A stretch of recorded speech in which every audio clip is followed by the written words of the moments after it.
자, 우리가 이제 별에 대해서, 우주와 별에 대해서 이야기를 해줄 건데, 여기서 우리가 별이라고 하는 것은 항성을 말하는 거예요. 항성이라는 거는 이제 최소 태양급을 말하는 거야. 뭐? 태양처럼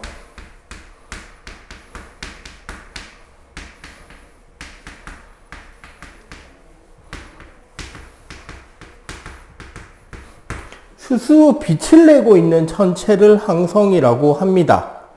지구에서 제일 가까운 녀석이 한 4.3광년 정도 떨어져 있어요. 그러니까 하찮은 인간의 측정자로는 감히 측정할 수도 없을 만큼 멀리 떨어져 있습니다.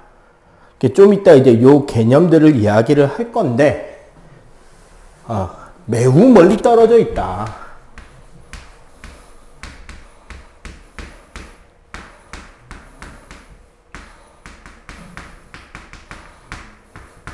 자, 그래서 어차피 우리가 거리에 대한 이야기를 할 건데, 거리에 대한 천문학적인 개념들을 좀 이야기를 하고 출발할게요. 나 연주시차를 이야기해야 저걸 이야기할 수 있구나. 자, 그러면은 이 별까지의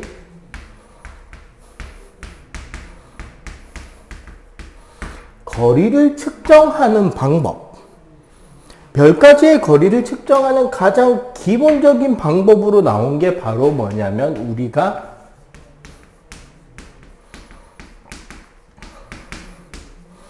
이 연주시차라는 것을 쓰는 건데요.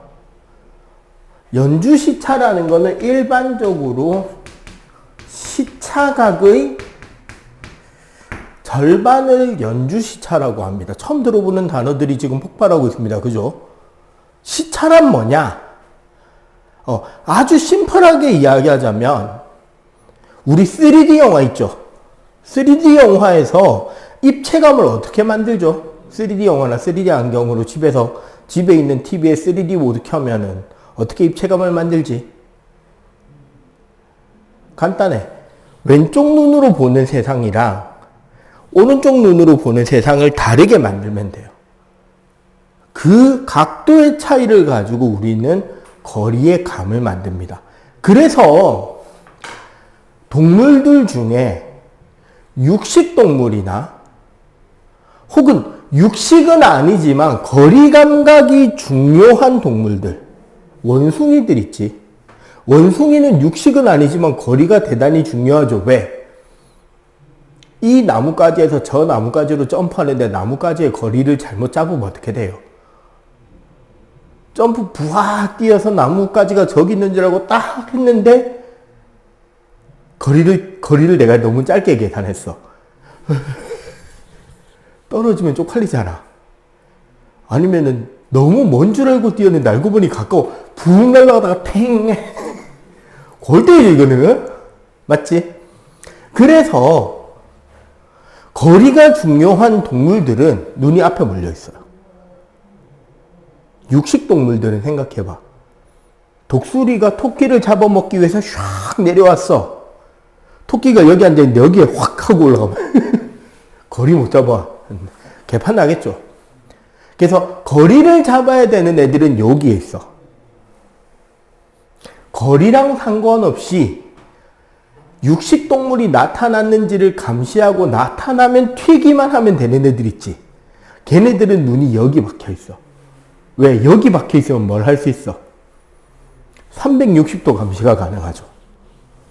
맞지? 우린 여기 있으니까 보통 한 요 정도 각도를 보잖아. 정면 120도를. 근데 여기 박혀 있으면 어떨까? 거의 360도를 볼 수 있겠지. 그 차이예요. 그러면은 이 이야기가 무슨 상관인데요? 라는 생각이 들잖아. 이거예요.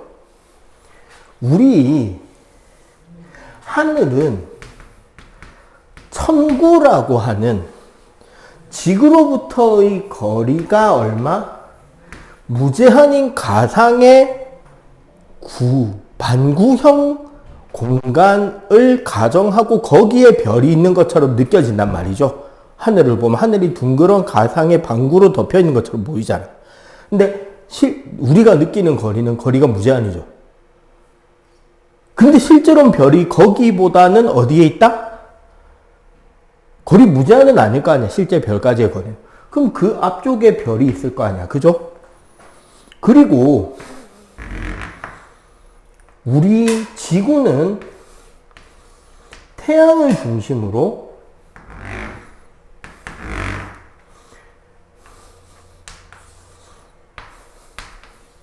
공전하고 있잖아. 그러면 6개월 간격으로 무슨 일이 생기냐? 여기서 바라보는 별과 여기서 바라보는 별의 위치가 다른 거야. 손을 꺼야 되겠네? 안 보이네? 자, 여기서 바라보는 별은 여기 있는 것처럼 보이겠죠? 여기서 바라보는 별은 여기 있는 것처럼 보인단 말이야. 실제로 요 별이. 여기에 별이 있지만, 우리 지구가 여기서 뭐 하고 있기 때문에? 공전하고 있기 때문에, 이 별은 천구상에서 여기서 이렇게 도는 것처럼 보인단 말이에요. 움직이는 것처럼 보인다고. 별의 위치가 완전히 고정된 게 아니란 말이야. 만약에 얘보다 좀 더 멀리에 어떤 별이 하나 있다면, 좀 더 먼 곳에 있는 어떤 별이 있다면, 여기서 보는 별의 위치와 여기서 보는 별의 위치는 좀 더 좁은 곳의 영역에서 움직이겠지. 이해가 되죠? 이렇게 움직일 때 이 움직이는 각도를 시차각이라 그래요. 그 시차각의 절반, 그 시차각의 절반, 이 각을 우리는 뭐라 그런다?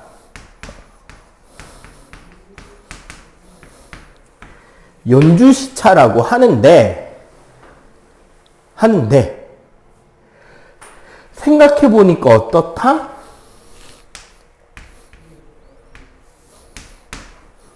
거리가 멀수록 연주시차는 커진다, 작아진다? 작아지고 있죠. 거리가 가까울수록 연주시차는 어떻게 된다? 커지고 있잖아. 그래서 어떤 특징이 있다? 요 그림으로 봤을 때 거리는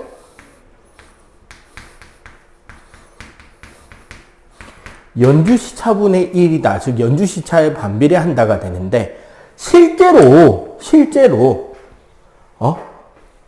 우리 거리 단위 중에 PC, 파섹이라고 부르는 거리 단위가 있어요. 파섹 혹은 파세크라고 있는데 이 파섹이라는 단위는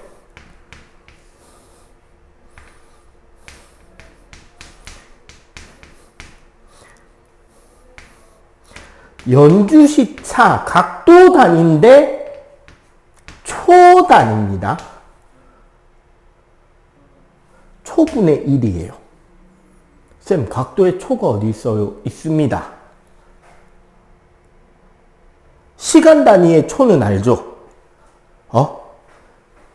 몇 초가 1분이죠? 몇 분이 1시간이죠? 그러면은 1시간은 몇 초죠? 3,600. 그치, 3,600이지. 곱하기 못하면 죽는다. 3,600이죠. 그걸 우리 시분초라 그러잖아. 맞죠? 각도에서는 도분초라 그럽니다. 똑같이 메소포타미아에서 유래된 60진법을 쓰는 거예요. 무슨 소리다? 1도는 60분, 1분은 60초.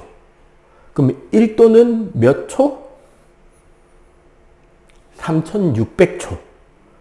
그럼 1초는 몇 도?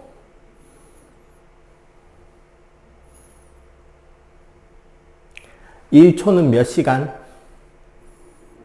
똑같다니까. 3600분의 1도가 되는 거죠. 그런데 파섹이라는 단위는 각도 단위 초로 분류되는 연주시차로 보게 됩니다. 그만큼 각도가 크다 작다? 작게 나옵니다. 도 단위로 안 그려진다는 거예요. 이 별은 진짜 이만큼 움직이는 게 안 보여요. 참고로 하늘에 각도 재는 거 가르쳐 드릴게요. 팔을 네가 뻗어서 이렇게 하늘을 뻗어. 새끼손가락을 들잖아. 요 새끼손가락의 폭이 1도입니다. 네가 하늘에 이렇게 별과 별 옆에 여기 별이 있고 여기 별이 있는데 요 사이에 이렇게 손가락 딱 뻗었을 때 요게 손가락 폭으로 몇 개인지가 요 새끼손가락 하나가 1도예요. 엄지손가락이 보통 한 3도, 2도에서 3도 정도 잡습니다. 이게 이 뻗어서 이렇게 붙이지 말고 뻗어서 그게 각도가 잡힌다고 그렇게. 그래서 주먹이 15도인가 뭐 그렇게 이게 있어요. 주먹 폭 이렇게 손 뻗었을 때 폭 이렇게 해서 각도 재는 게 있거든. 그런데 초 단위로 나온다는 거죠. 연주시차는. 실제 그 별의 움직임은 사실상 우리가 맨눈으로 알아볼 수 있다 없다? 그치, 맨눈으로는 못 알아보죠. 그럼 뭐로 재야 될까? 망원경 연결해서 사진 찍으면 나옵니다. 무슨 소린지 알겠죠? 저기요, 천문학과 애들이나 하는 거예요. 알겠지? 그런데 뭘 할 수 있다? 이걸 가지고 별까지의 거리를 잴 수가 있다. 알겠지? 마침 거리에 대한 이야기가 나왔으니까, 자, 토막 상식, 각종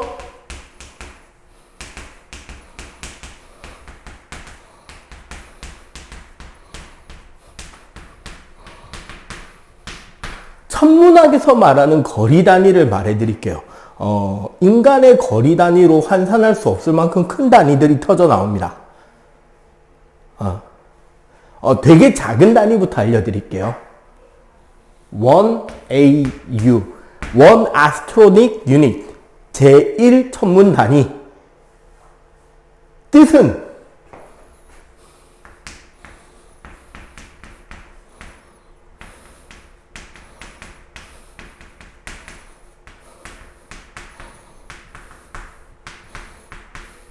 지구의 평균 공전 반지름. 무슨 소리야? 다른 말로 말하면. 지구하고 태양과. 그치. 그쵸.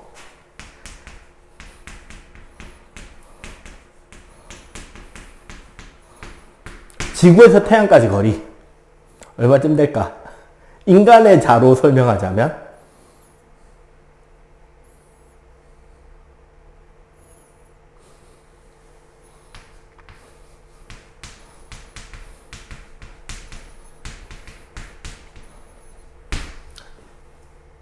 요만큼 됩니다.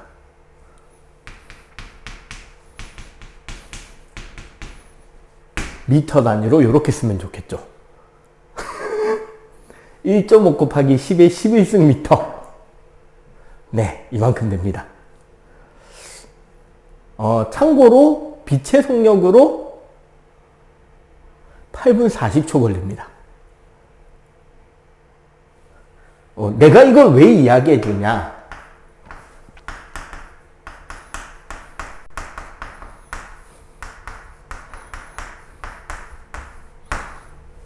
참고로 지구에서 달까지가 38만 킬로미터거든? 1.3초 걸려요. 그러니까 우리가 보고 있는 달은 1.3초 전의 달이고 우리가 보고 있는 태양은 8분 40초 전의 태양입니다. 감이 좀 이제 약간 잡히죠? 그 다음에 얘보다 조금 더 큰 단위. 1 LY.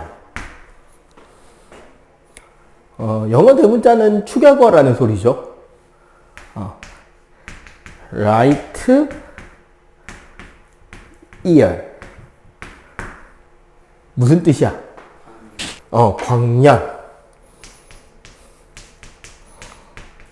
뜻은? 그치. 광속 1년 거리. 빛의 속력으로 1년 동안 가야 되는 거리를 우리는 one light year이에요.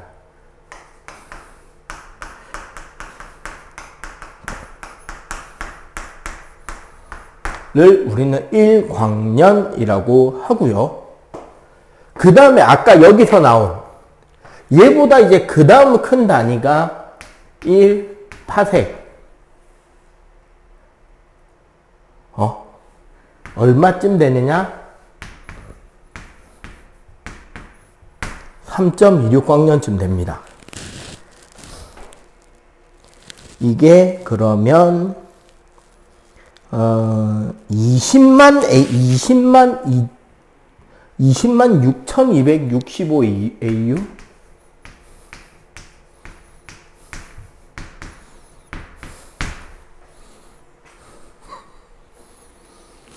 킬로미터로 3 곱하기 10의 13승 킬로미터.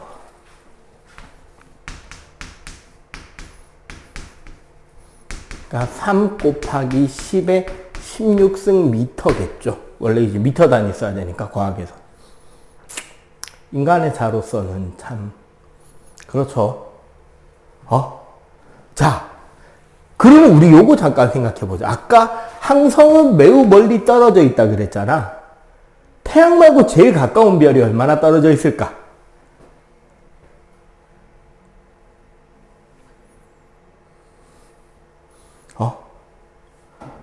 참고.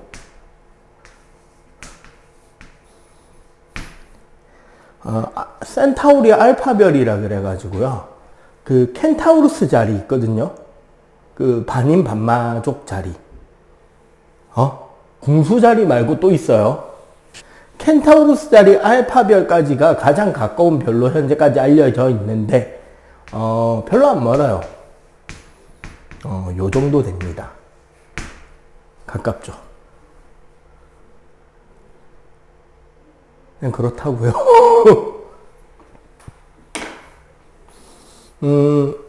전에 내가 이것저것 돌리다가 요새 과학 관련 유튜브 크리에이터로 유명한 양반이 있죠. 궤도씨라고. 재밌어요. 그냥 막.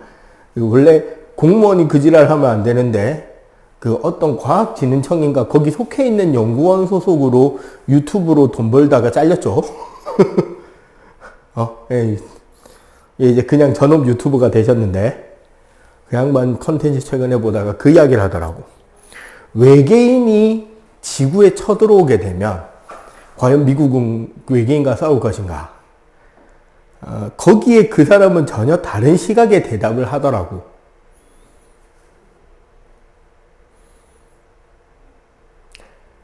지구의 전체 수명 있죠? 지구 탄생한 약 45억 년, 50억 년 전부터 현재까지를 24시간짜리 영화로 만들면 인류의 역사는 몇 초가 나올까? 몇 초쯤 될 것 같아, 인류의 역사. 그러니까 원시인이 구석기 시대에 돌도끼 들고 매머드 사냥할 때부터 시작해서 지금까지 다 해서 몇 초? 1초 정도 된대요, 그게. 원시인 때부터. 공룡이 한 시간쯤 된답니다.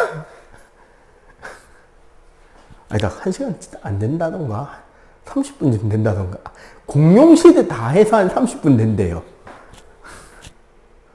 그럼 한마디로 외계인이 지구에 도착했을 때 과연 인간은 있었는가에 대한 질문부터를 해야 된대.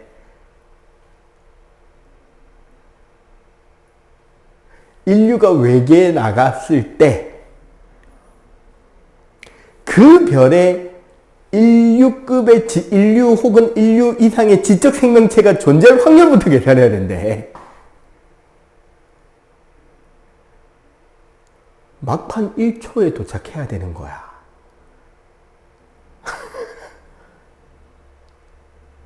그거야. 네가 영화 지금 극장에 가서 아무 상영관이나 문 열었을 때 엔딩 크레딧 올라가고 있어야 된다는 소리야. 그 확률이라고. 이해가 돼요? 그래서 마주칠 일은 거의 없을 것이다 라는 그런 이야기를 하더라고. 그리고 거꾸로 생각해봐야죠. 공격했다가는 큰일 나죠. 봐봐. 아직 인류는 인간을 고작 38만 킬로미터 떨어진 달까지 겨우 데려갔다 데려온 수준이에요. 근데 걔는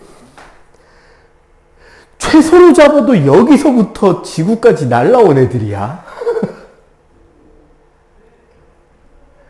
기술력의 끝발이 다르죠. 댐비면 어떻게 된다? 그지? 맞죠? 큰일 납니다. 자, 일단 요거 정리. 자, 두 번째 개념, 별의 밝기입니다.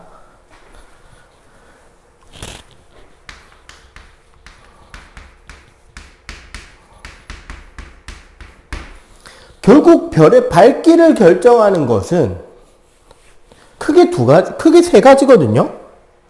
사실상 두 가지입니다. 세 가지 정도. 일단 첫 번째.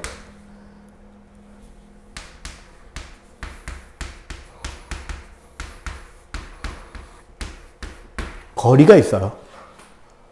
되게 단순한 거잖아. 자, 봐봐. 이 교실에 우리 천장에 있는 LED 등이 있고요. 저 밖에 있는 가로등이 있죠. 실제 밝기는 어느 게 더 밝을까? 가로등이 더 밝죠. 근데 어느 게 밝아 보여? 교실 LED 등이 훨씬 밝아 보이지. 교실 LED 등보다 선생님 핸드폰에 LED 조명을 켜서 네 눈앞에다 대면 눈뽕이죠. 맞지? 가까울수록 훨씬 더 어떻게 느껴진다? 밝은 것처럼 느껴지게 된다는 거죠. 두 번째는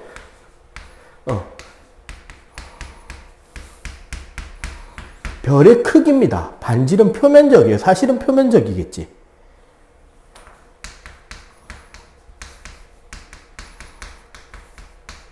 그리고 세 번째가 방출하는 복사 에너지량이라고 되어 있잖아요.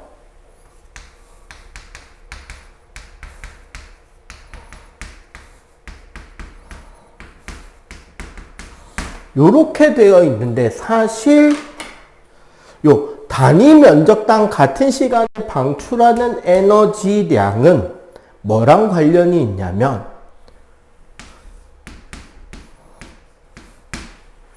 표면 온도 4제곱에 비례합니다.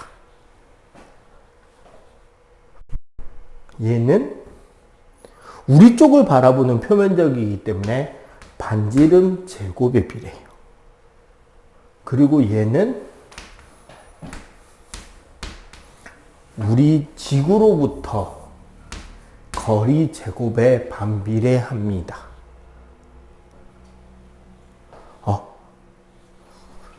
자, 문제는 첫 번째고 왜 거리의 제곱에 반비례하느냐?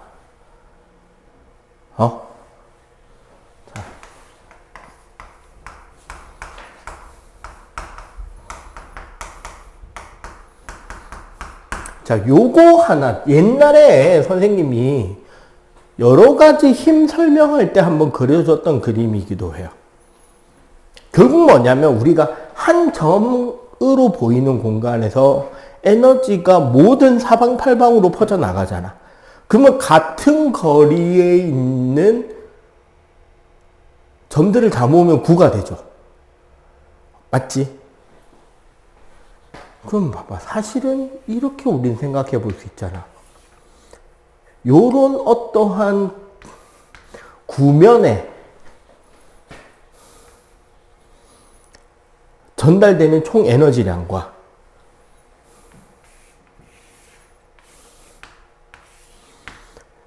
요 더 커진 구의 구면에 도달되는 에너지량은 어떨 것이다? 같겠죠. 근데 우리 구의 건널비는 공식이 뭐죠?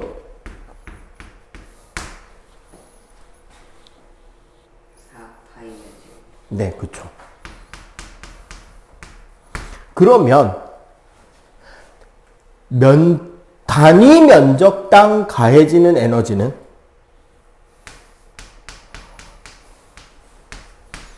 총 에너지량일 거 아니야. 맞죠? 결국 우리 쪽을 향해서 전달되는 에너지는 이거일 거잖아요. 이해가 돼요? 좀 더 직관적으로 이해를 시키려면 이렇게 그려보면 되겠지.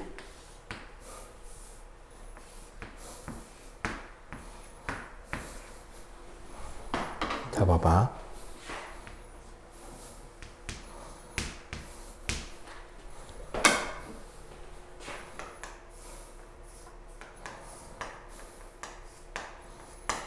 거리가 1대 2라면 요 넓이는 몇 대 몇이 될 것이다? 넓이.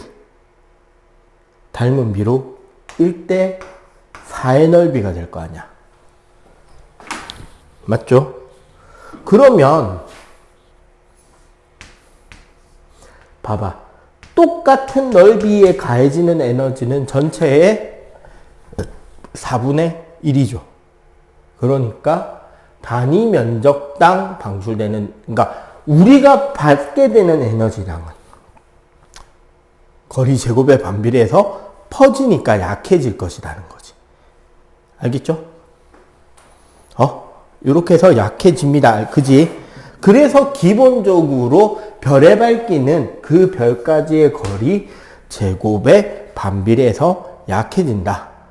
요거 일단 꼭 기억해 주시고 첫 번째 기억 포인트입니다. 자, 두 번째 별의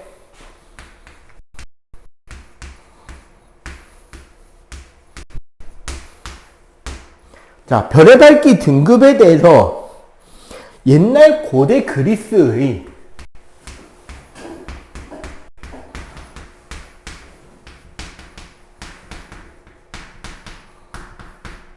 히파르코스라는 학자는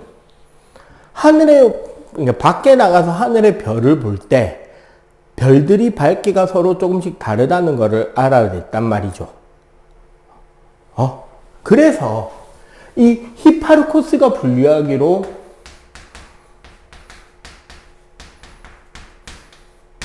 가장 밝은 별들부터 시작해서 그 당시 그리스 기준 매연이 하나도 없던 매연도 없고 가로등도 없던 그 그리스에서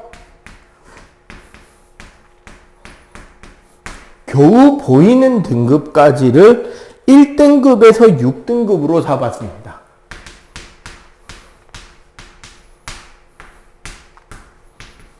옛날에는 이걸 1등성, 6등성이라고도 불렀어요. 옛날 책에는 히파르코스는 몇 등성으로 했고, 이게 이제 근현대로 넘어오면서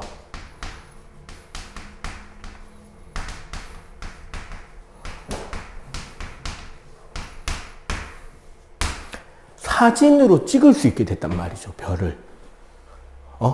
별을 사진으로 찍게 되니까 어떻게 되느냐?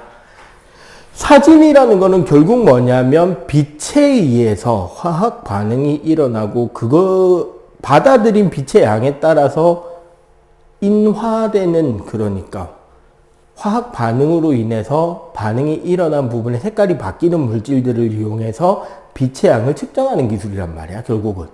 사진이라는 거는. 그러면 그 받아들인 빛의 양이 점의 크기나 두께가 바뀔 거 아니야. 그걸 통해서 좀 더 구체적이고 명확하고 디테일한 사진을 찍을 수 있게 되겠지. 빛의 양을 좀 더 과학적으로 비교할 수 있게 될 거 아니야. 그렇게 해서 뭘 알게 됐느냐? 1등급 평균과 6등급 평균의 밝기 차이가 100배인 것을 알게 됩니다. 근현대에 이르러서. 근데 이게 지금 몇 등급 차이죠?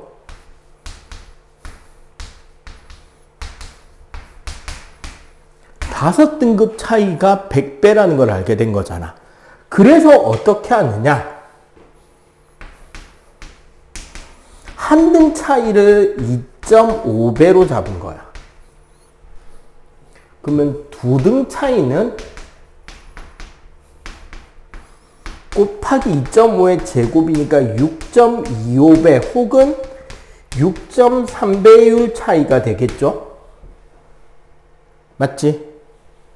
3등급 차이는 약 곱하기 6.25배나 6.3배의 또 2.5배 차이잖아. 계산하니까 약 16배가 나와요. 4등급 차이는 곱하기 40배가 됩니다. 그래서 5등 차이가 곱하기 100배가 되는데, 여기서 우리 잘 봐야 될 거 봐봐. 별까지의 거리가 제곱수의 반비례였잖아. 그래서 요거, 이거, 요거, 여기 3개 등급이 되게 중요한 등급 차이예요.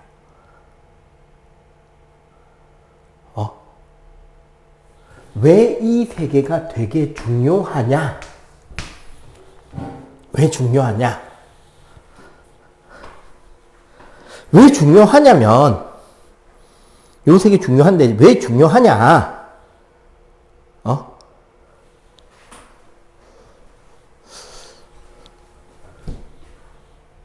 사실 얘도 6.3의 제곱이라고 우길 수 있긴 하거든. 근데 요거는 잘 안 써요.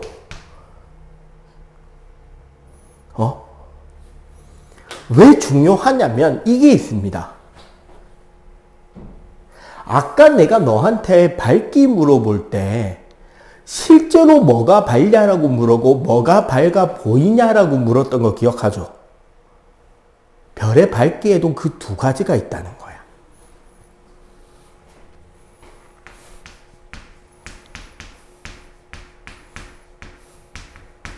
겉보기 등급이라는 게 있고요.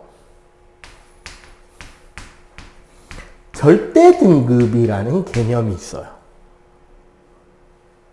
겉보기 등급은 다른 말로 뭐라고도 부르냐면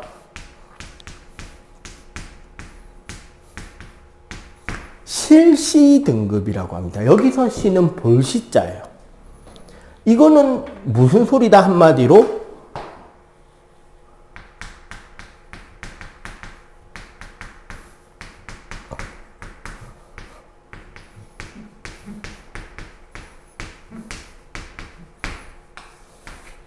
관찰자 눈에 보이는 등급입니다. 물론 똑같아요. 밝으면 1등급, 어두우면 6등급, 1등급보다 2.5배 밝으면 0등급, 0등급보다도 2.5배 더 밝으면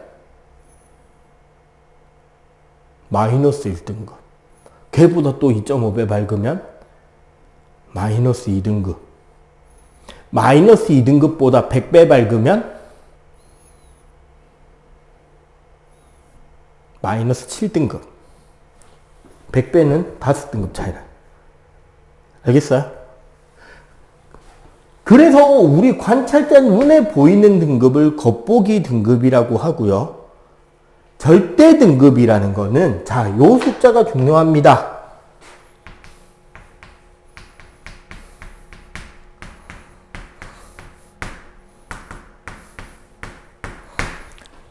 파색거리.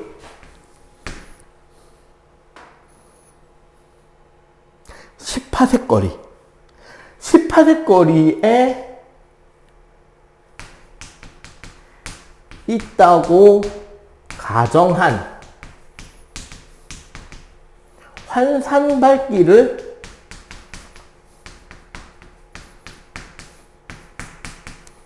환산된 밝기를 비교하는 거예요. 이게 무슨 소리냐?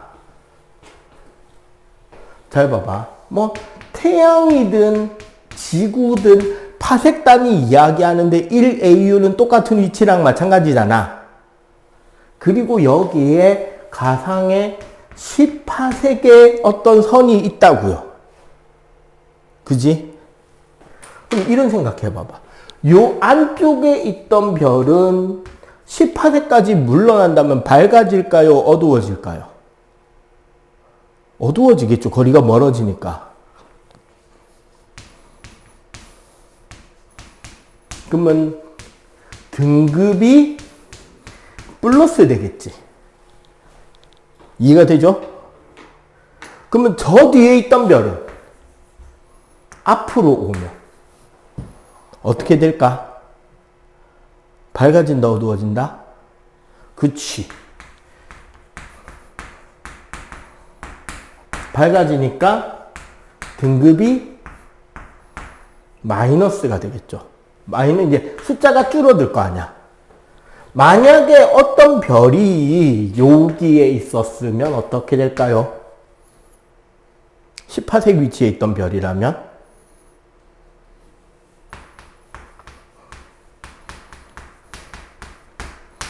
겉보기 등급하고 절대 등급의 값이 어땠을 것이다? 똑같겠지. 이해가 돼요? 그래서 여기에서 어떤 말이 나오냐면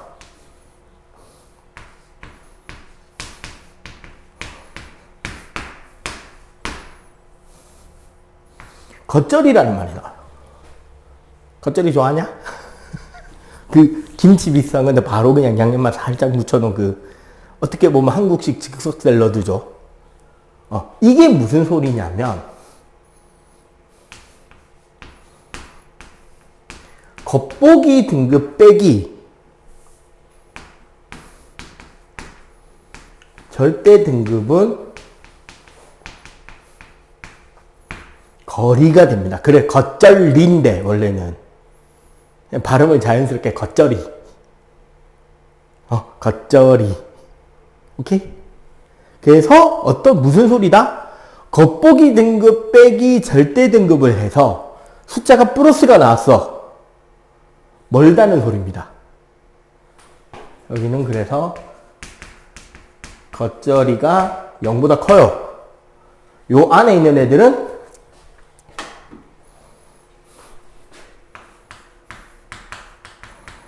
겉절이가 0보다 작아요. 사실은 이게 거리지수라고 하는 겁니다. 이게.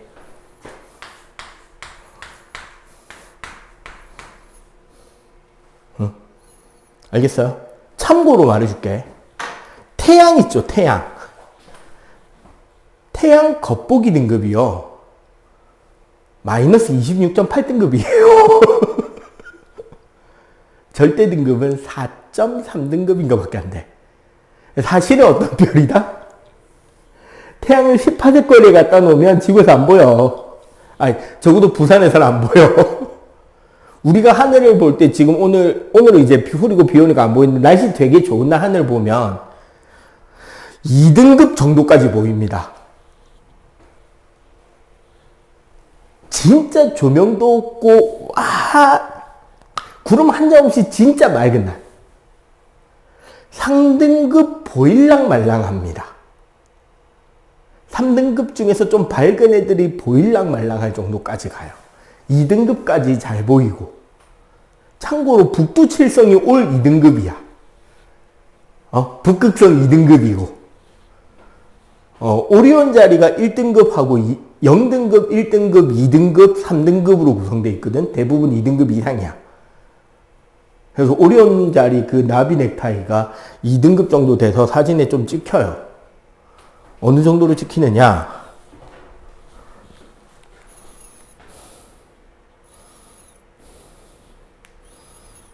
어디 갔냐? 여기 있네. 자, 봐봐. 자, 찍혀요, 오리온 자리가. 요 정도 요 정도로 오리온 자리가 찍힙니다.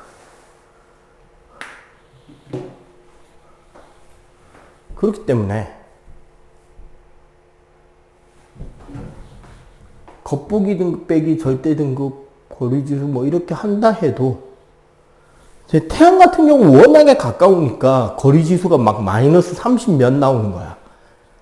근데 저기 오리온 자리에 밑에 있는 리겔이라는 별이 있어요. 제가 겉보기 등급으로 1등급인가 1.2등급인가 그래 나름 밝은 별이긴 하죠. 제 절대 등급이 마이너스 6.8등급입니다. 그럼 빼면 8점 몇 나오죠. 야, 졸라 멀리 있던 별이야.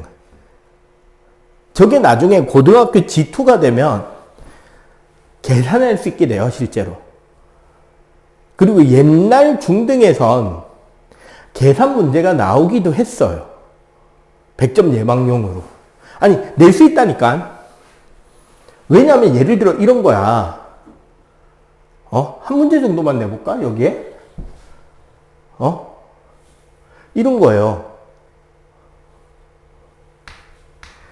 40파섹의 거리인데 별까지의 거리가 40파섹이야.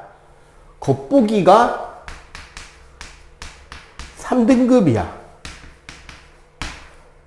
이 별의 절대 등급은 몇 등급일까요? 라는 질문입니다.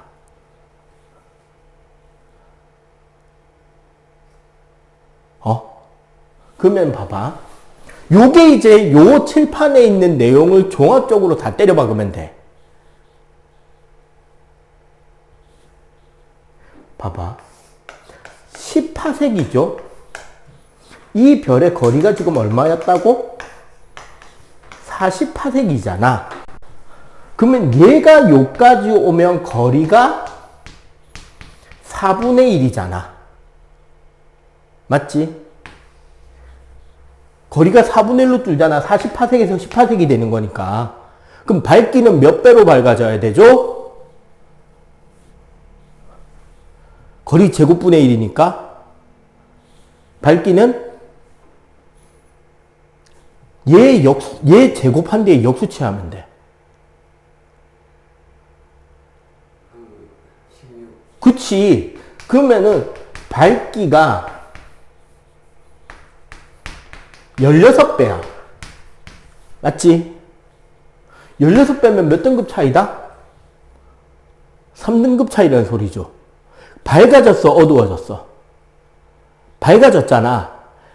16배 밝아졌으니까 3등급 등급이 마이너스 되면 돼. 겉보기에서 절대가 3등급이 줄면 돼. 근데 얘는 겉보기 3등급이었대잖아. 그럼 절대 등급은 몇 등급이 나와야 된다? 0등급. 어려운 문제는 아니죠. 각각의 내용들만 다 숙지했다면. 지금 이 문제를 내면 서술형에서 100점 방지용 문제가 되는 거야. 지금 레벨에서는. 근데 옛날에는 단골 문제였어요, 이게. 무슨 이야기인지는 알겠죠? 어떻게 돌아가야 되는 문제인지는. 왜? 이게 왜 서술형 문제가 된다? 밝기는 거리 제곱에 반비례한다. 별의 등급이 몇 배 차이가 나는지에 대한 내용. 그리고 절대 등급의 거리가 10파섹이라는 개념. 요 세 가지 내용들을 다 조합해서 문제 하나인 거야. 알겠죠? 어떤 식으로 계산이 돌아갔는지가 이해는 되지. 지금 당장 풀라 그러면 어렵긴 하지만 심화반 가서 한 두세 번 반복시킬 거야. 이창쌤이. 아니, 물화면 안 됐지. 중3 때 돼서 내신 칠 때가 되면은 내가 하겠네. 내가 하든 누가 하든 부원장님이 시키든 하겠네. 아니면 뭐 과대비반이나 들어가서 할 때 되면 누군가는 하겠죠. 그때 연습하면 돼요. 근데 이런 식으로 돌아간다라는 메커니즘은 이해하면 돼. 알겠지? 자, 필기. 자, 마지막 부분은 조금 이제 뭐랑 관련이 되는 거냐면 우리 중등에 스펙트럼이 있었잖아요. 그거랑 조금 관련이 되는 부분인데, 아까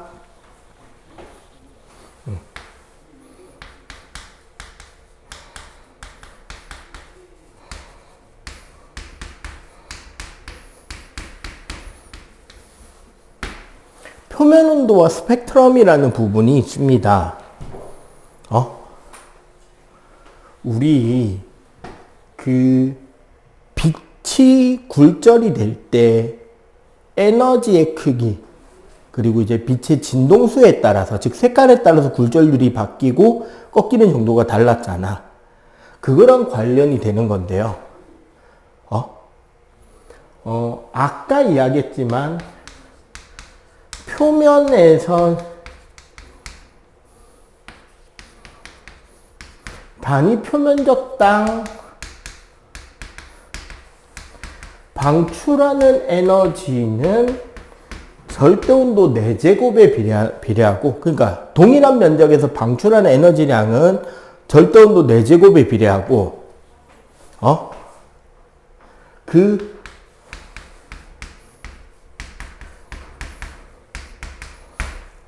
가장 많은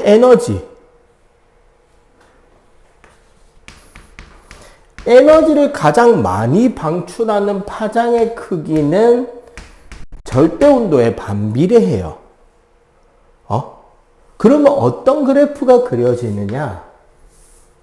이제 그래프 모양까지는 몰라도 됩니다. 이런 식이 돼. 여기가 파장이란 말이야.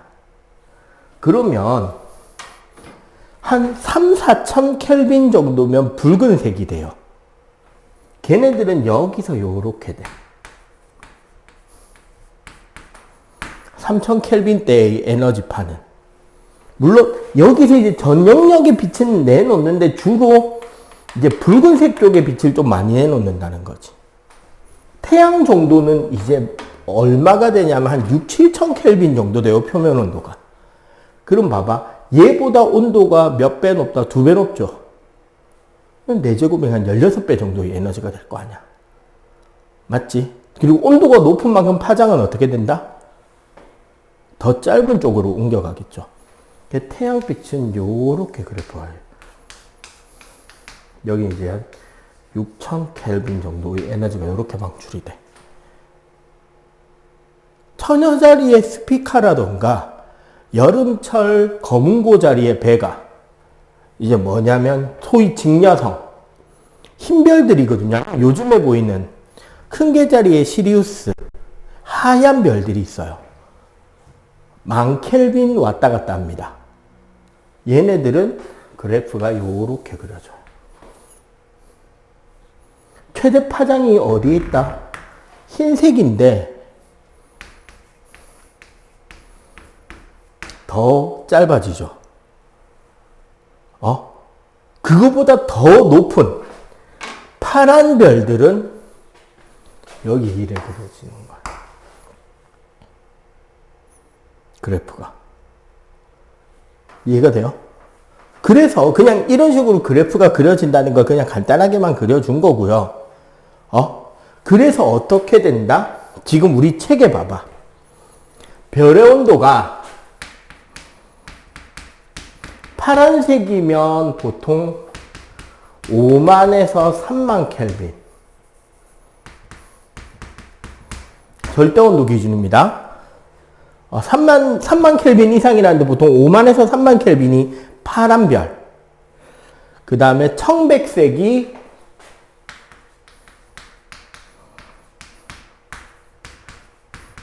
3만에서 1만 켈빈.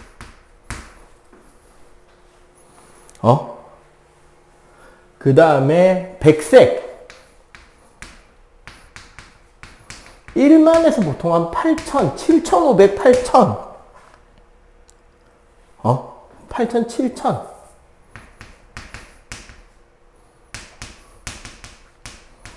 그 다음에 황색, 노란색 여기는 이제 황백색이라고 돼 있는데 황백이 7,500에서 6,000 그러면 노랑이, 황색이 6,000에서 5,000. 그 다음에 주황색이 5,000에서 4,000. 3,500에서 5,000.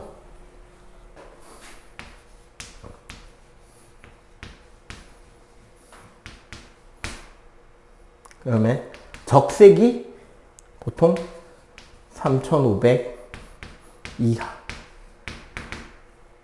그리고 이거보다 더 낮으면 UV.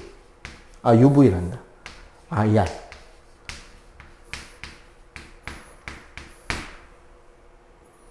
우리 코로나 사태 한참일 때 어디 건물 들어갈 때마다 뭐 했어요? 기억해요? 삑 했잖아. 맞지? 이게 우리 이마 표면에서부터 방출되는 적외선 파장 길이 잰 거예요. 우리 체온 36도니까 한 300켈빈 정도의 온도에 해당하는 파장을 내놓고 있었던 거야. 그러니까 적외선 영역이었던 거야, 그 빛이. 우리 눈에 보이지는 않았겠죠. 근데 별빛은 이만큼 올라가니까 점점점 고온이 될수록 빛이 어떻게 된다? 프리딩딩해진다는 거지. 그러니까 파란 별일수록 별의 온도가 어떻다? 높고, 별의 온도가 높다는 건 그 별은 지금 어떻게 활동하고 있다? 매우 활발하게 에너지를 많이 내놓고 있는 별일수록 파랗고, 갈 때가 돼가지고 이제 에너지를 많이 안 내놓고 있는 어두운 별들 혹은 늙은 별들, 에너지를 많이 내놓지 못하는 별들이 붉은 계열의 별들이다. 이렇게 생각하면 되겠습니다. 아시겠죠, 일단? 오케이? 그래서 별의 온도에 따라서 색깔이 다르다. 단, 항성만입니다. 행성 아니에요. 수소금, 지화, 목토, 천해, 얘네들 아니야. 스스로 빛을 내는 항성들에게서는 요런 색깔에 따른 온도가 정해져 있다. 요 정도를 이해해 주시면 되겠습니다. 아시겠죠? 요거까지만 정리. 요거 그래프를 안 그려도 됩니다. 자, 이제 우주, 은하에 대해서 좀 배울게요. 보통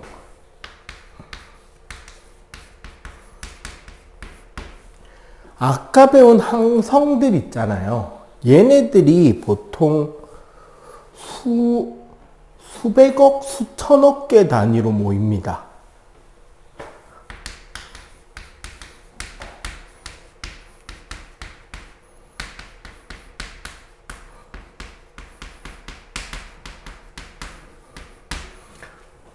수백억에서 수천억 개 정도가 모인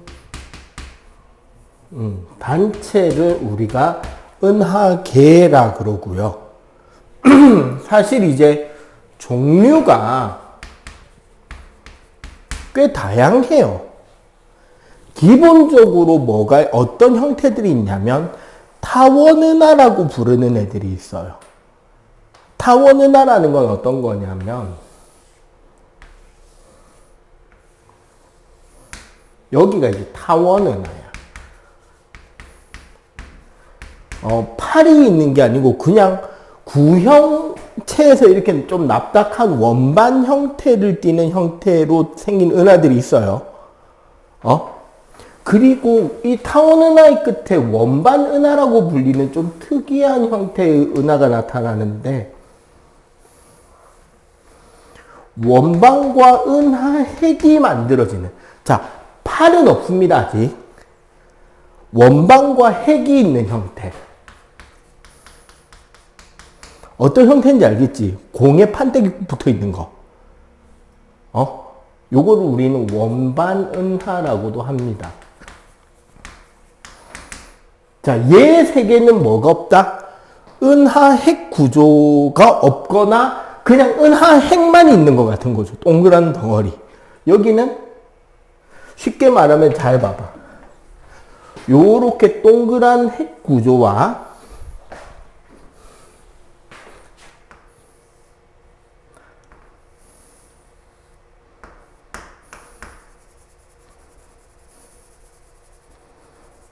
어떤 느낌인지 알겠죠? 원판과 궁 구조가 같이 있는 거지. 자, 그리고 여기서 이제 두 가지 경로가 갈리는데, 나선은하라는 애들이 있어요. 나선은하라는 거는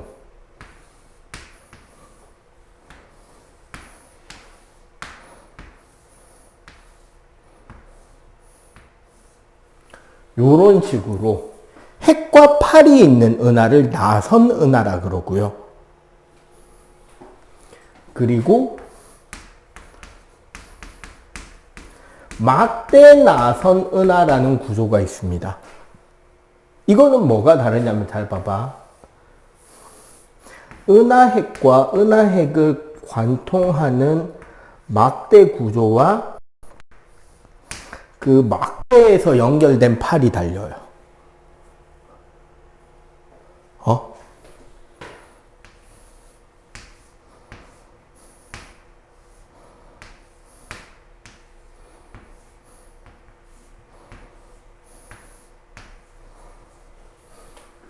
어떤 스타일인지 알겠지?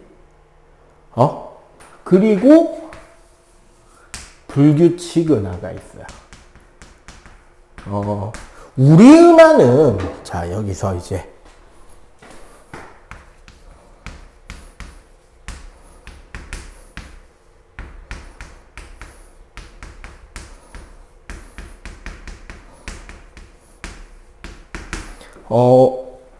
실제로 우리가 막대 나선은하라고 한 지는 얼마 안 됐습니다. 진짜로. 진짜야. 그러니까 이게 내가 기억하기로 2007 개정 교육과정인가 2009 개정 교육과정인가부터 막대 나선이라고 가르치기 시작했어요. 그러니까 2000년대 초중반, 2010년 넘어와서부터 아마 중학교 교과서에 막대 나선이라고 바뀐 걸로 내가 기억해. 2010년대 초부터인가 2010년대 중반부터인가 그래. 그 전에는 우리 은하는 나선은하라고 가르친. 그래서 과학책, 우주 관련 과학책들 있잖아요.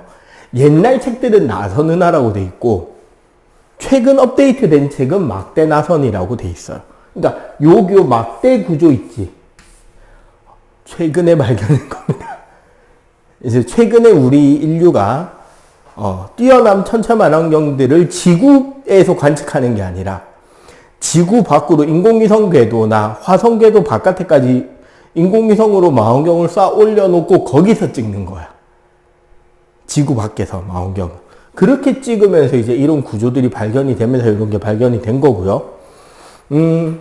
보통 우리 은하는 위에서 보면 요 막대 구조가 있는 막대는 은하고 보통 이제 어떻게 은하핵과 이렇게 이제 양쪽에 이제 은하팔이 이렇게 있잖아요. 그냥 이제 일반적으로 보면 여기에는 지금 이제 파색으로 나오는데 자 지름 끝에서 끝까지 여기가 3만 파색이라고 돼 있잖아.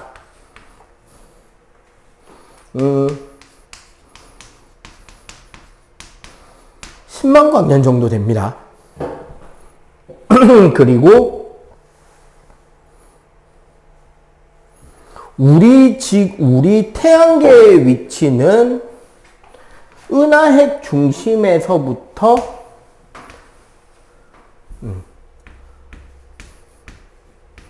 8,500파색. 그러니까 얼마쯤 되냐면 이걸 계산하면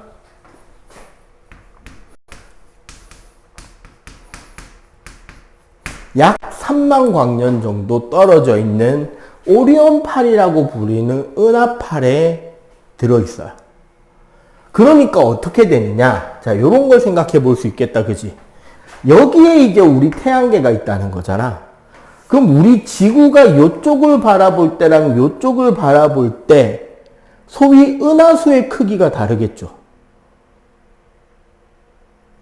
우리는 이제 물론 부산에서는 은하수를 볼 수 있는 확률이 거의 없는데, 은하수라는 말은 들어봤잖아.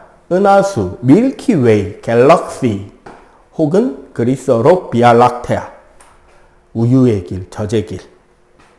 예, 별들이 되게 많아서 마치 우유가 흘러간 강물처럼, 별들이 흘러가고 있는 강처럼 보인다 그래서 은하수라고 하는데요.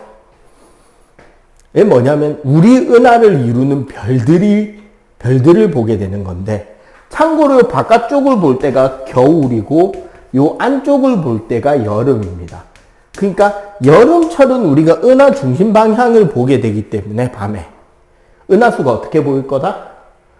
두껍게 보이겠죠. 겨울철은 바깥쪽을 보니까 은하수가 뚜렷하게 안 보일 것이다. 이런 것도 우리가 알 수 있게 됩니다. 그죠? 자, 참고로 우리 은하계 두께는 그럼 얼마쯤 되느냐? 이제 은하 핵 두께 1.5만 광년, 한 4,300, 4,200 파섹, 4,250 파섹, 4,300 파섹 그 정도 될 거예요. 아까 내가 300 파섹 얼마 안 된다 그랬지? 이해가 되죠? 300 파섹 그까이 거 우리 은하계 크기가 3만 파섹 100분의 1 요 부분 여기밖에 뭐 안 보인다는 거죠. 오케이? 자, 그러면 이런 우리 은하계 안에 있는 천체들, 은하계 안에 항성 말고 뭐가 있느냐? 은하계 안에 존재하는 것들.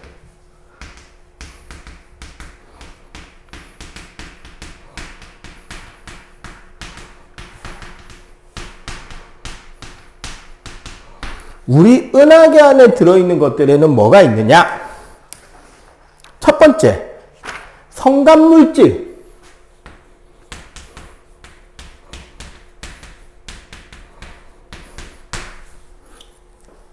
자, 한자 공부를 잘하면 무슨 뜻인지 알 수 있습니다. 별성자에 이거 맞나? 맞을 거야 아마.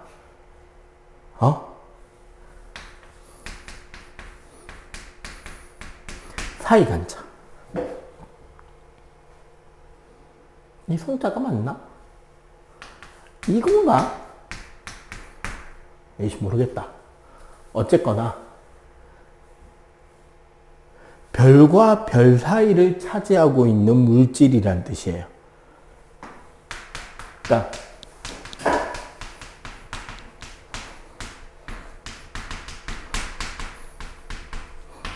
별과 별 사이에 우주 공간을 채우고 있는 가스, 먼지, 티끌 이런 것들을 우리가 성간물질이라고 하는데 쌤 우주 진공 아니에요? 라는 생각이 들죠.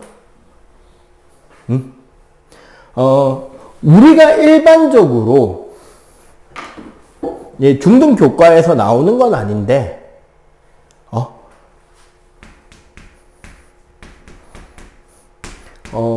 우주에서 우주 공간을 이야기하는 진공이라는 것은 어느 정도를 진공이라고 이야기를 하냐면요. 보통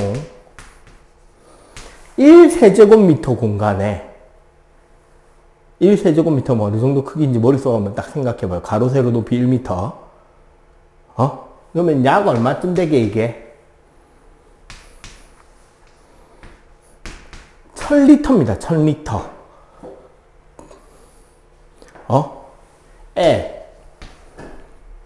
입자가 1개 미만. 일대를 진공이라고 이야기를 해요. 기체 입자 1개 미만, 분자 하나 미만을 진공이라고 이야기를 합니다. 일반적으로. 참고로 우리가 1기압일 때 0도씨 일기압 기준으로 어느 정도 있는지를 알면 진공이란 게 얼마나 무서운지에 대한 감이 있을 거 아니야.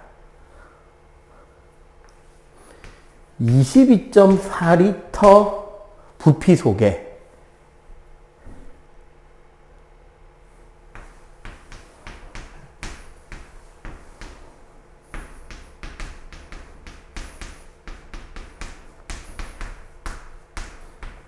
요만큼 들어있습니다.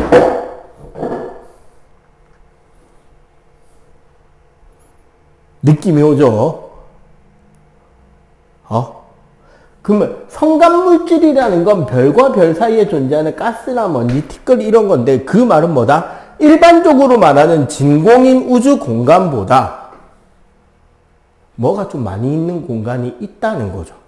가스나 먼지나 티끌이나. 근데 여기서 말하는 먼지나 티끌은 우주적 관점에서 말하는 먼지나 티끌이지 인간 관점에서 보면 뭐다?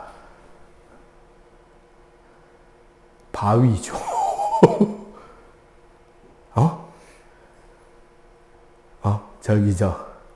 요 뒤에 무슨 산이야? 천마산? 저기죠. 1가구 있는 그 뒤에 산. 무슨 산 있잖아.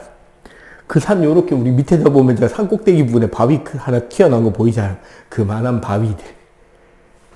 먼지. 그거보다 큰 바위, 먼지. 이해가 되죠? 그런 것들이 우주에 날아다니다가 지구 중력에 끌려서 떨어지면서 타서 없어지면 별똥별. 다 안 타고 땅에 떨어지면 운석. 알겠지? 자, 문제는 얘네들이 있다는 게 가끔씩 보인단 말이야. 보일 때가 있어요, 성간물질이. 이 성간물질이 여러 가지 원인에 비해서 보이는 경우를 흔히 뭐라 부르느냐? 성운이라고 이야기를 해요.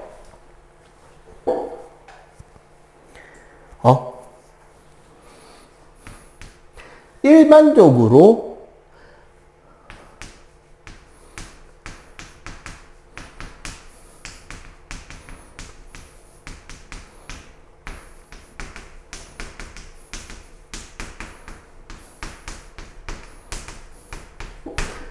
농도가 다른 곳보다 좀 더 짙은 성간물질이, 여기 성운이라고 적었네.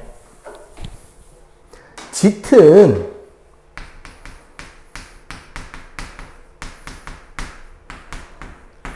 성간물질이 다양한 형태로 우리에게 관측이 되는 경우가 있단 말이야. 그걸 우리가 성운이라 그래요. 별구름. 응? 자, 어떻게 보여지게 되느냐? 첫 번째.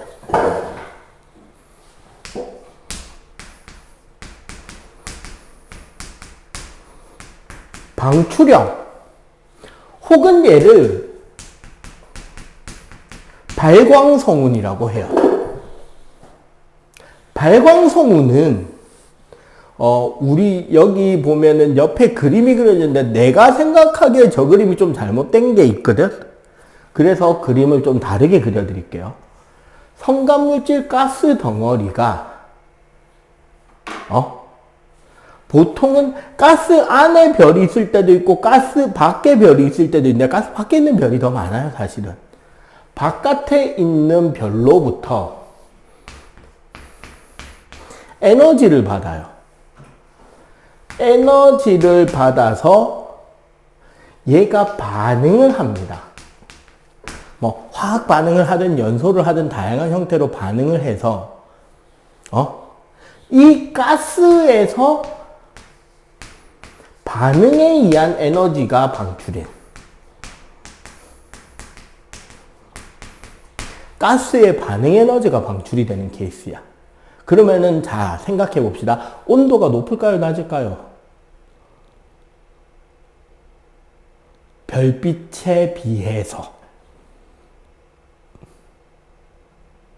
요 뒤에서 방출된 이 에너지에 비해 가스에서 나오는 반응 에너지는 온도가 높다, 낮다? 그치, 낮겠지. 그러면 무슨 색깔이 많을까? 붉은색, 푸른색.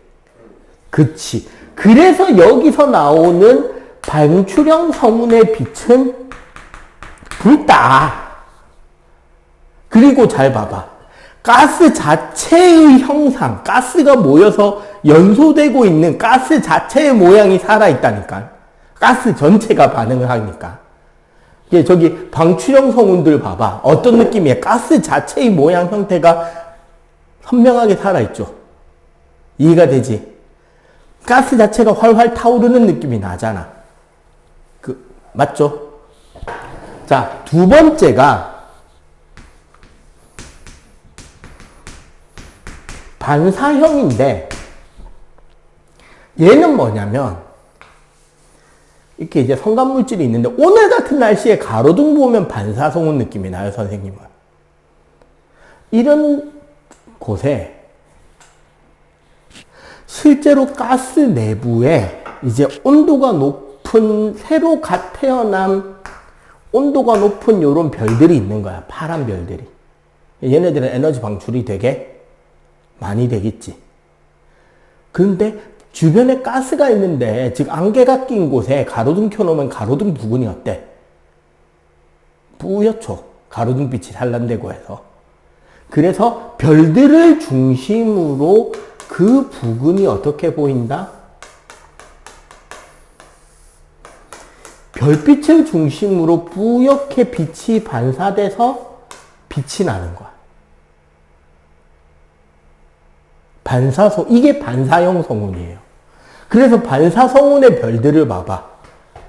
가스들이 뭐를 중심으로 빛이 나죠? 가스 자체가 빛난다기보다는 가스 안에 있는 별들을 중심으로 별빛이 반사되는 게 보이잖아.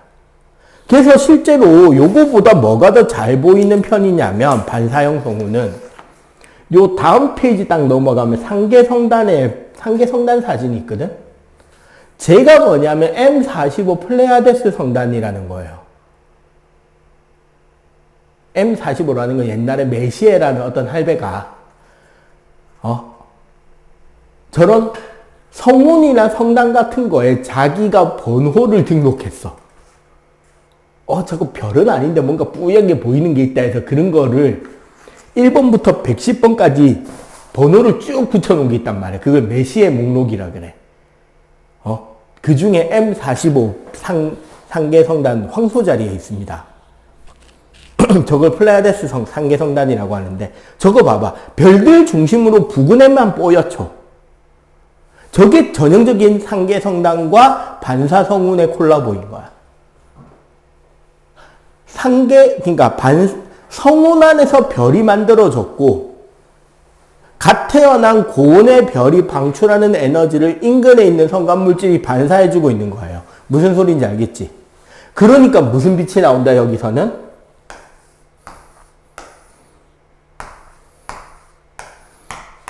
그래서 반사성운에는 무슨 빛이 많다? 푸른 빛이 많은 거야. 흰색 빛이 나. 그래서 여기는 파란 빛이 나는 거야. 세 번째가 암흑성운이 있어요.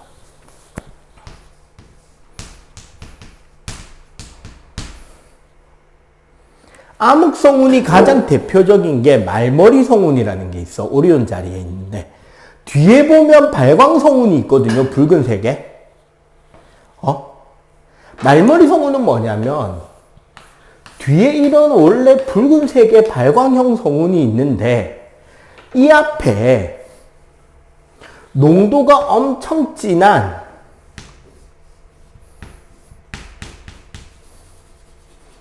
다른 성운이 이 빛을 가로막아 버린 거야. 쉽게 말해서 학교에서 빔 프로젝트로 같이 영화나 뭐 설명회 PPT 하는데 그 앞으로 누가 화장실 간다고 쑥 지나가면 어떻게 돼? 그림자가 그대로 스크린에 찍히잖아. 그거인 거야. 뒤에서 붉은 빛이 오고 있는데 여기에 막힌 거야. 앞에 있는 그 말머리 모양의 다른 가스 성운 때문에. 그게 암흑성운인 거지. 저 봐봐. 말머리 성운, 석탄자루 성운, 독수리 성운. 알겠죠? 뒤에 발광형 성운이 있고 그 앞에 다른 가스 덩어리가 가로막고 있는 거라는 거지. 알겠어요? 이런 형태의 성운들이 있다. 됐죠? 정리.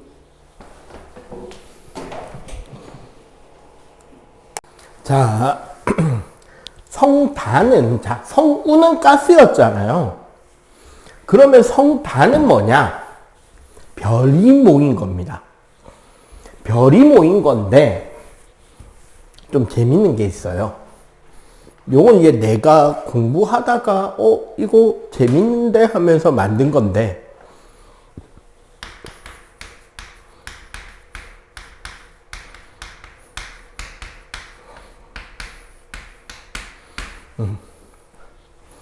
그냥 우스개처럼 내가 외우는 용도로 만든 거예요. 성단은 산계성단이라고 부르는 거랑 구상성단이라고 부르는 거 두 가지가 있거든. 별명을 붙여보도록 할게요. 산계유치원,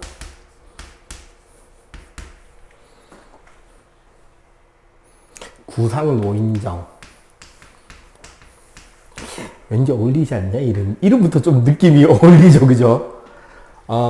왜 이러냐면, 진짜 느낌이 이래. 자, 잘 한번 보세요. 요즘에 출산율의 저하로 아이들 수가 많이 줄었다고 하죠. 그럼 유치원에 가면 아이들 수가 많다, 적다? 적죠. 네, 그래서 상계 유치원에는 별이 수십에서 많아야 수만 개 정도 존재합니다. 맞죠? 노인정은 요즘에 노령화 사회 이야기 하잖아. 그게 많아요. 유치원보다 많아요. 그래서 수만에서 수십만 개의 별이 모여 있습니다. 다음에 형태는, 자, 유치원에 가서 얘들아 모여라 하면은 제대로 줄 맞춰서 모일까요? 지 맘대로 막 흩어져 있을까요? 막 삐뚤삐뚤 불규칙적으로 애들이 앉아 있을까요? 반듯하게 앉아질 리가 없죠. 그지? 그래서 형태가 불규칙적으로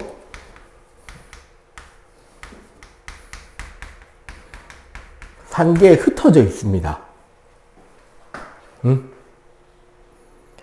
할아버지 할머니들 모여 노시는 거 본 적 있어요? 저기 용두성 공원 올라가면 보이지. 여기 민주공원 올라가도 있고.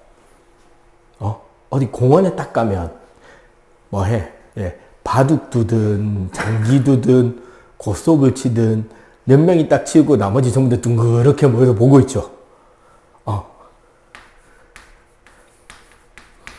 둥근 형태로 밀집되어 있습니다. 이 구상이잖아. 공 모양이라고. 어울리죠? 자, 실제로 내가 왜 얘를 유치원이라고 했냐면, 어린 별들이 모여 있는 게 상계성단이에요. 왜 얘를 노인정이라 그러냐면은 실제로 늙은 별들이 모여 있어요. 자, 어린이날 보통 상징 색깔이 무슨 색이야? 빨간색, 어린애들이? 노란색. 5월은 푸르구나 우리들은 잘한다. 5월은 어린이날 우리들 세상. 푸른색, 파란색 계열입니다.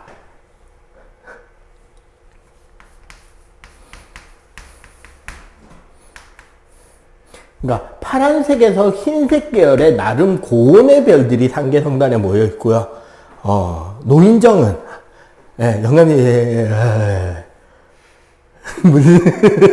무슨 색깔인지 알겠죠? 한 장 걸치시고 얼굴 붉은색 계열입니다.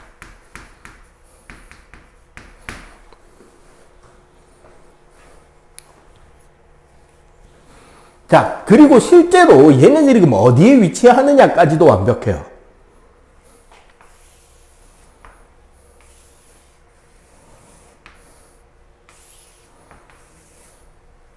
요게 이제 우리 은하가 차지하는 공간의 개념인데, 여기가 이제 우리가 핵이죠. 여기가 나선팔이고요. 여기 아래 위에를 우리가 헤일로라 불러요.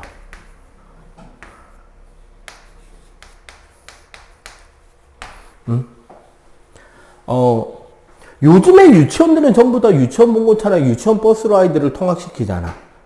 그러면 보통 큰 길가에, 큰 길에 유치원들이 있죠. 길가에, 차량 때문에. 여기서 길처럼 보이는 게 나선팔이 길처럼 보이지 않냐? 그지? 그래서 상계 유치원, 상계 성단은 주로 나선팔에 집중되어 있습니다. 그럼 구상성단은 할배들 어디서 노시죠?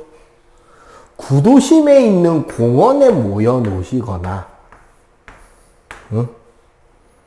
노인정이 큰 길가에 있어야 하는 골목 안쪽, 저기 약간 뒷골목 그런데 안쪽으로 좀 들어가 있어요. 좀 약간 안쪽에 그 구석구석에 있잖아. 안쪽 구석구석에 있죠.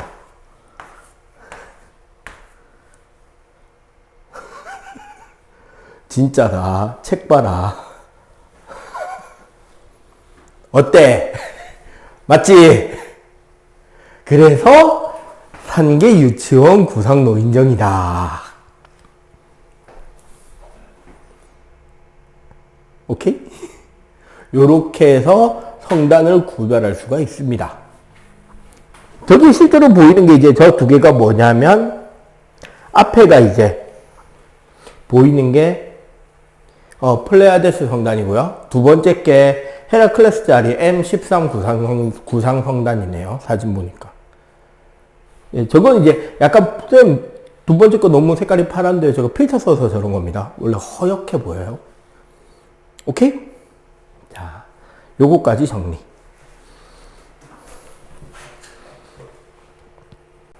자, 원래 이 자세한 내용은 어디 나오냐면 통합과학, 너희들 때는 안 배울 수도 있겠다.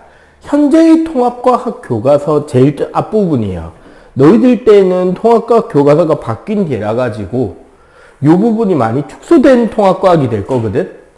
그래서 요 부분을 안 배울 수가 있어서 이야기를 해줄게요. 최초로 원래 이제 사람들이 자기가 먹고 살 만큼 돈을 벌고 좀 생활이 융택해지고 편안해지면 딴 거에 관심을 보입니다. 먹고 살아야 딴짓거리를 할 수 있는 거 아니야, 그지? 응? 뭐 가장 대표적으로 메디나라는 도시에 살던 무함마드 씨, 되게 잘생겼다는 무함마드 씨 16세 고아 무함마드 씨는 굶기 싫어서 어떤 이제 상인 회사에 취업하게 되는데 24세 때 그 회사 사장이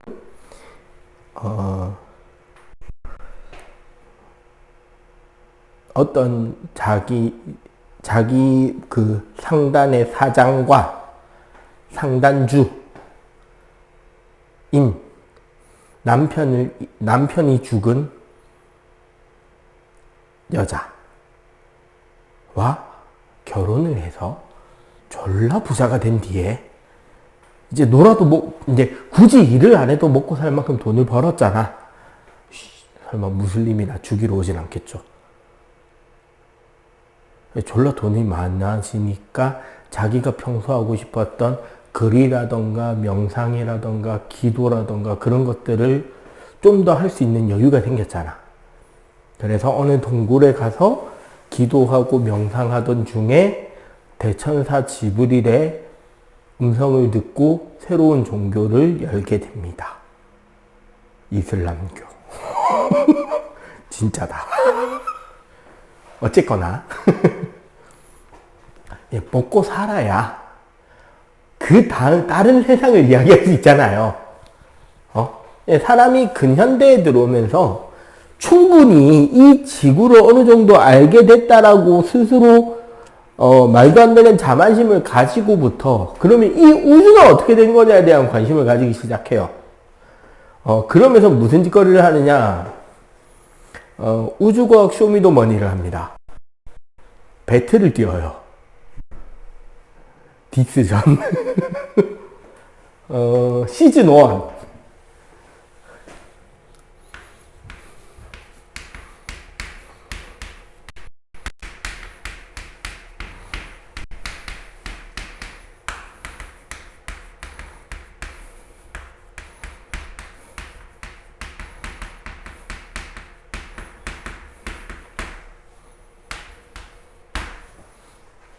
우주는 지금도 끊임없이 움직이고 있고 변하고 있으며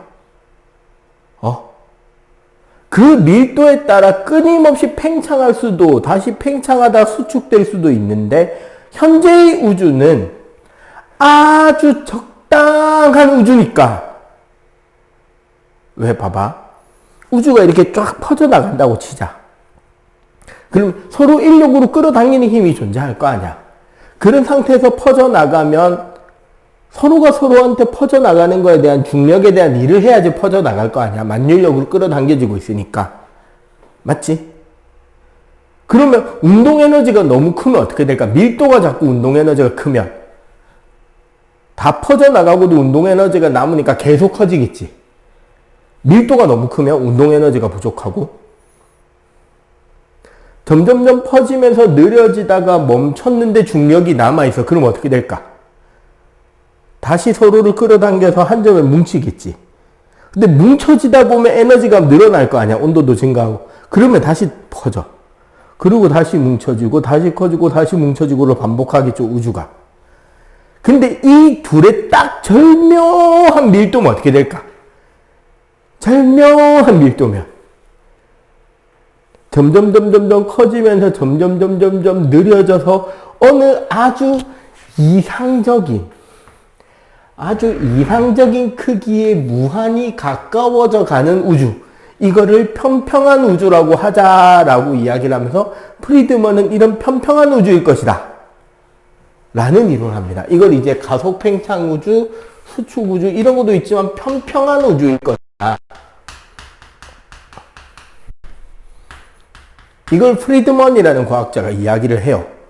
그러자 알버트 아인슈타인, 그 유명한 그 아인슈타인이 개소리 마라. 우주는 태초부터 지금까지 단 하나도 바뀐 거 없다.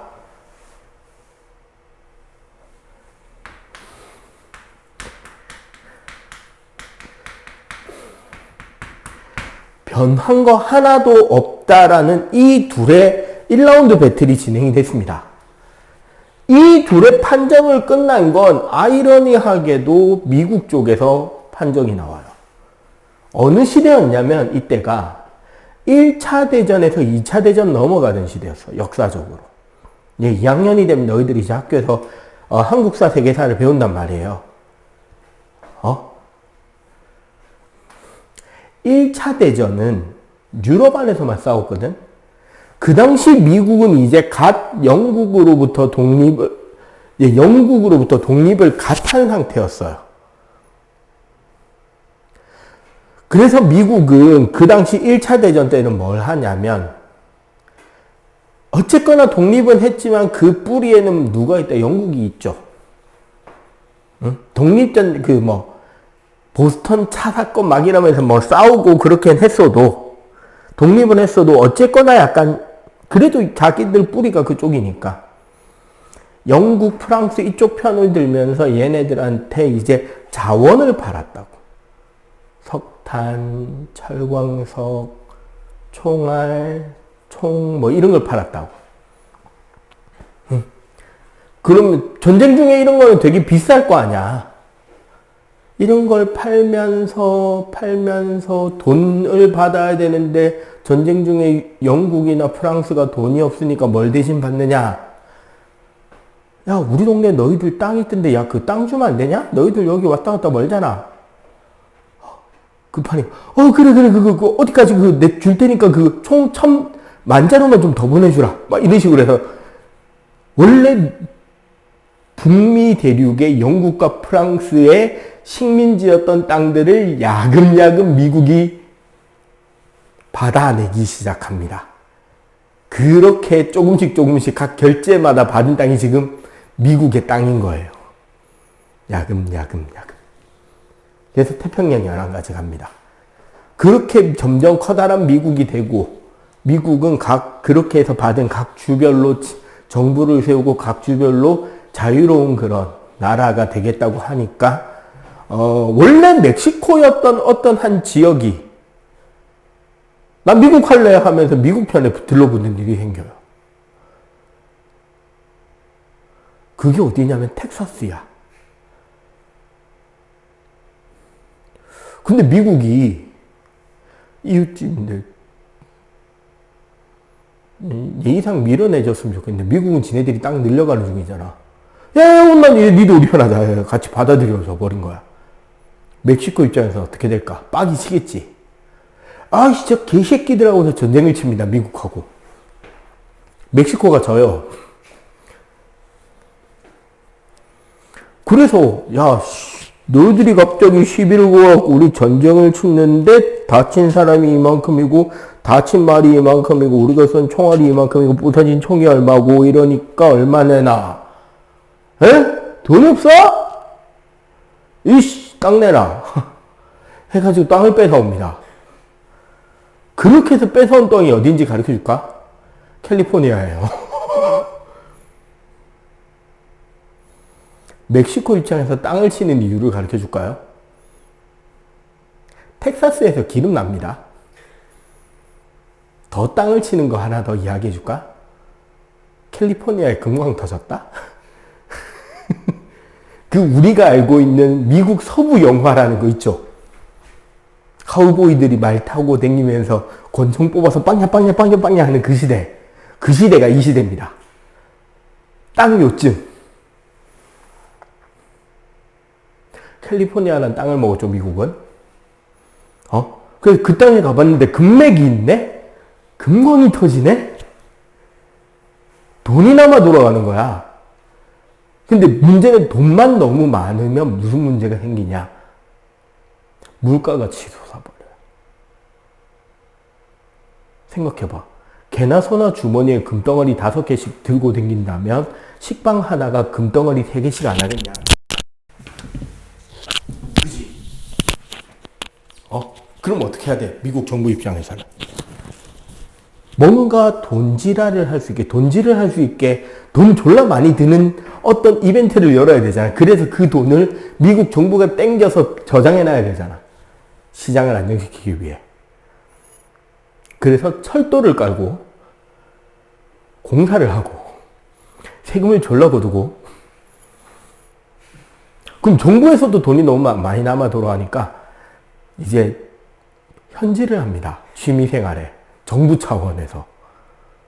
그래서 샌프란시스코 뒤쪽에 있는 높은 윌슨산이라는 산에 그 당시 세계에서 가장 큰 천체 만원경을 사다가 꽂아버립니다. 무려 반사경 지름이 100인치. 반사망원경인데 그 거울로 반사하는 반사망원경인데 망원경 구조는 우리 2학년 때 배웠잖아요. 반사경 지름이 100인치, 2m 54cm짜리 세계 최대의 망원경을 놓고 거기에 에드윈 허블이라고 하는 이 천문대장을 한 명 갖다 놔요. 그러고 뭘 시켰느냐? 니 하고 싶은 거 해라. 뭐 해야 될지도 몰랐어. 일단 돈이 남아도니까 뭔가를 짓는 거야. 그리고 공기도 좋으니까 관측하기도 좋았단 말이에요. 그리고 이 허블이 이제 세계에서 제일 좋은 망원경으로 아까 말한 메시의 목록 성운들을 쳐다보기 시작합니다. 그리고 그 중에 메시의 목록 31. 그 당시에는 뭐라고 불렀던 거냐면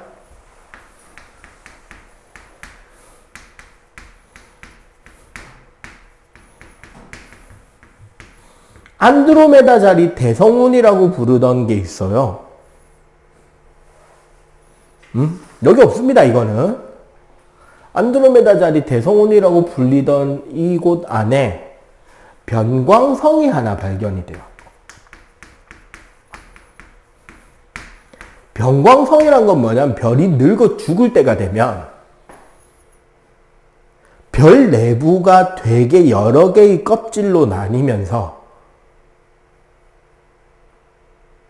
심장 뛰는 것처럼 별이 부풀어 올랐다가 쪼그라들었다가 부풀어 올랐다가 쪼그라들었다 하면서 별의 밝기가 널뛰기를 띱니다.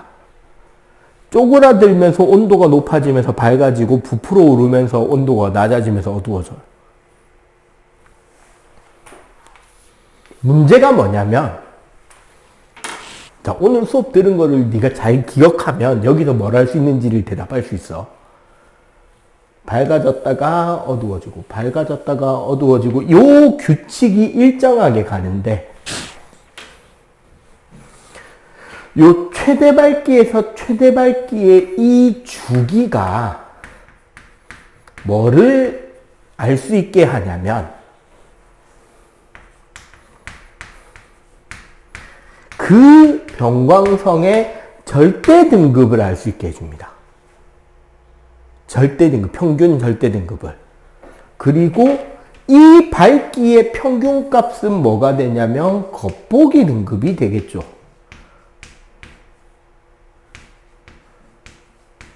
이 두 개로 알 수 있는 사실이 뭐지? 그 거리. 네, 거리를 알 수 있죠. 허블이 계산한 이 거리는 무려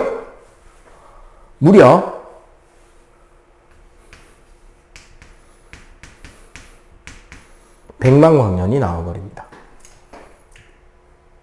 아까 우리 은하 크기 얼마랬죠? 300만. 3만 파색, 10만 광년이었어요. 우리 은하 크기가 10만 광년이었다고 3만 파색. 100만 광년이 나왔네? 성운인 줄 알았는데 100만 광년이 나왔어요. 무슨 소리야? 그러니까 허블 이전에 허셜이라는 천문학자가 있었거든? 허씨인가? 허씨는 아니에요. 이 허셜이라는 학자가 다른 방식으로 별까지의 거리를 재서 우주 크기가 10만 광년이다 라고 한 게 엊그제인데 허블이 안드로메다 성운 안에 있는 변광성의 거리를 쟀는데 100만 광년이야. 이게 무슨 소리야? 분명히 이 변광성은 안드로메다 대성운과 함께 돌고 있다고, 같이 돌고 있단 말이야, 성운 안에서. 근데 얘가 거리가 100만 광년이야. 허셜이 말한 우주 크기는 10만 광년인데 무슨 소리다?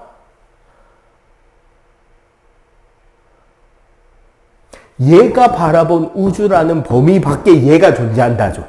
얘가. 그래서 얘가 이름이 바뀝니다. 뭐로?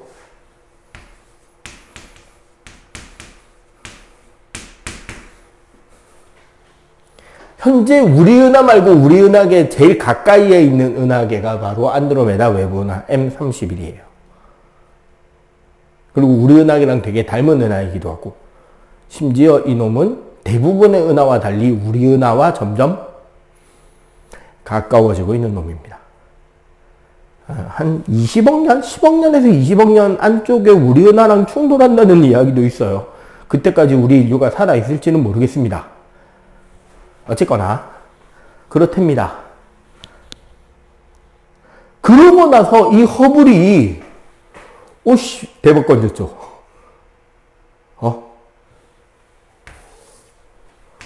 성운인 줄 알았는데 은하네. 대박이잖아. 그때부터 뭐 할까? 허블은 일할 거리가 생겼죠. 그리고 이건 누구밖에 못해. 전 세계에. 자기밖에 못하죠. 왜?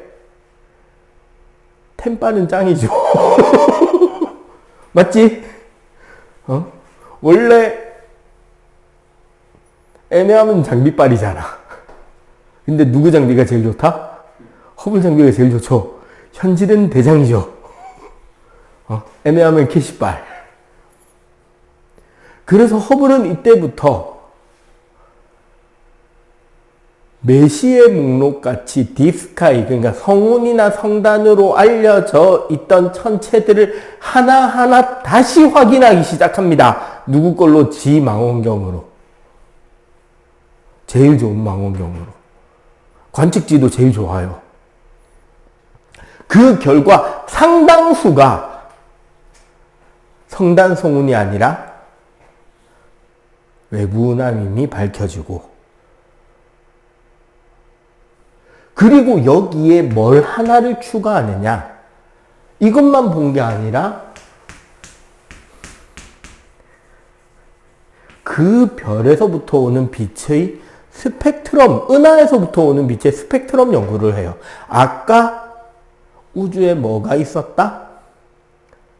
성간물질이 있었죠. 그지? 그러니까 뭐였냐면, 봐봐. 별 같은 경우 고체잖아. 맞지? 고체 같은 고밀도 천체에서는 뭐가 나오냐면 연속 스펙트럼이 나와요. 응? 즉 빨주노초 파란보 무지개 연속 스펙트럼이 나와. 모든 파장의 빛이 다 나온단 말이야. 그런데 고온의 가스에선 이거 우리가 알고 있는 2학년 때 배운 그게 나와요. 뭐가 나온다? 방출형 선 스펙트럼이 나와요. 왜냐하면 얘네들은 핵과 전자 궤도에서 고온이기 때문에 이미 전자들이 들뜬 상태란 말이야. 얘네들이 바닥 상태로 떨어지면서 나오는 빛을 본 거란 말이야. 그래서 선 스펙트럼이 나와요. 그런데 어떤 경우가 있냐면 봐봐. 아주 멀리 있는 별빛이나 아주 멀리 있는 은하계에서부터 오는 빛이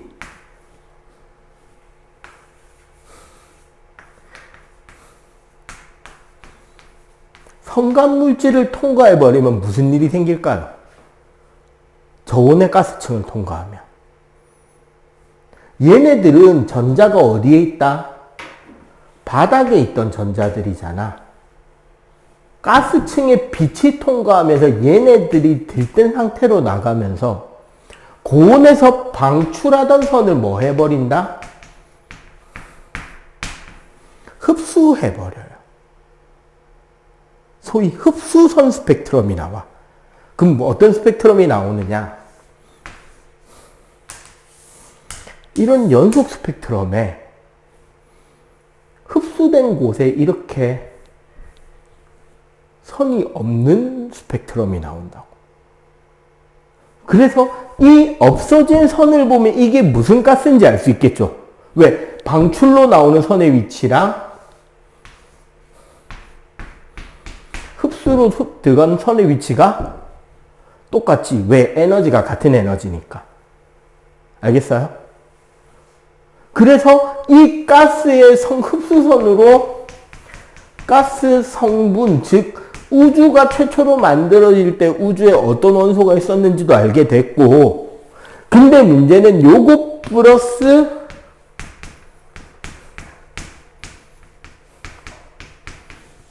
도플러 효과라는 게 발견이 됩니다.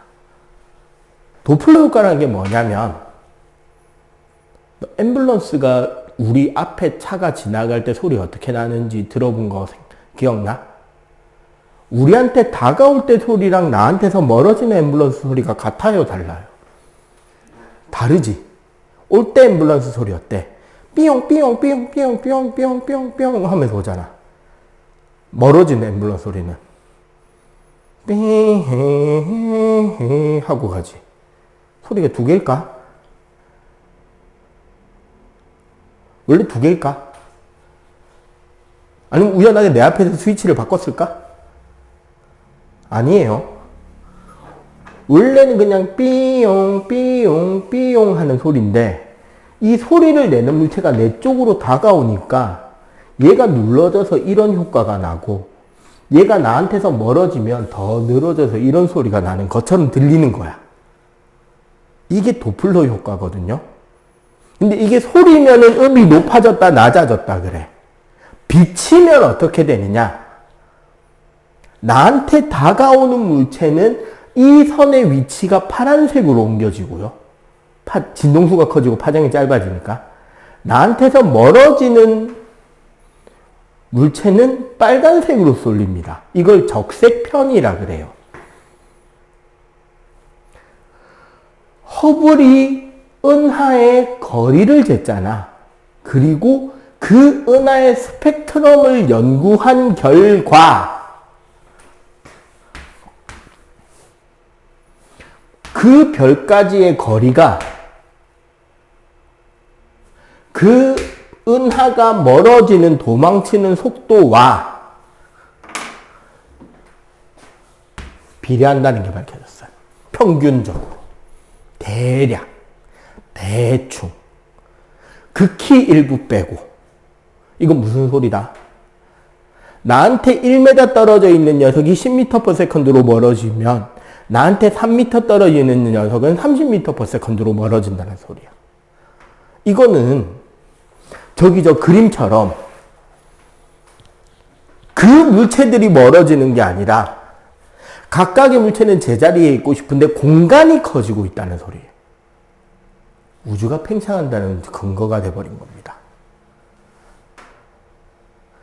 그럼 누구 말이 맞았다? 둘 중에.